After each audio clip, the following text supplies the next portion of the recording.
Today is our tour on the Western Forts Tour, which takes in all the fortifications along the western shores of Lough Neagh as far down as Dungannon. Nearly the entire length of Lough Neagh's western shores, and it speaks of particularly the Great O'Neill and how he tried to fend off the Elizabethan English and the fortifications he built right through the whole storyline from one place to the other.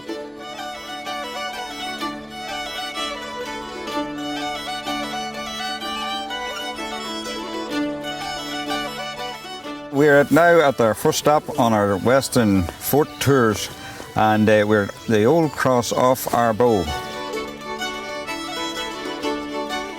This site dates way back to early Christian times, and indeed probably beyond into the time of the old faith before Christianity.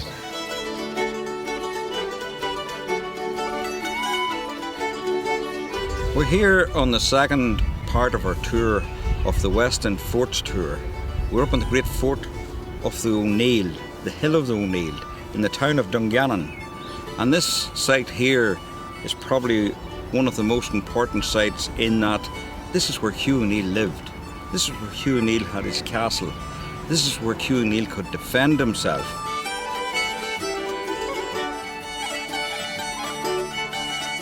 And now we're here at our third site on the Western Forts Tour on the western shores of Lough Neagh. They call it a fort, but it's more a spiritual site. It's the inauguration site of the O'Neill. It is more grange, and there's wide ditches and unexplained archaeology here, but we're here to sample its peace and its quiet and feel its history.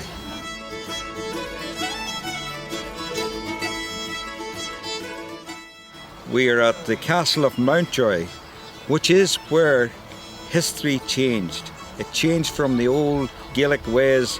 This is where the Elizabethan army were able to get a foothold in Tyrone.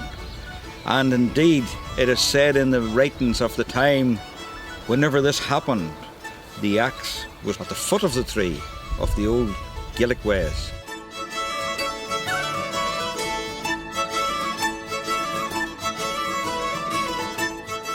The pivotal points of history in Ireland happened in around Lough Neagh and its rivers.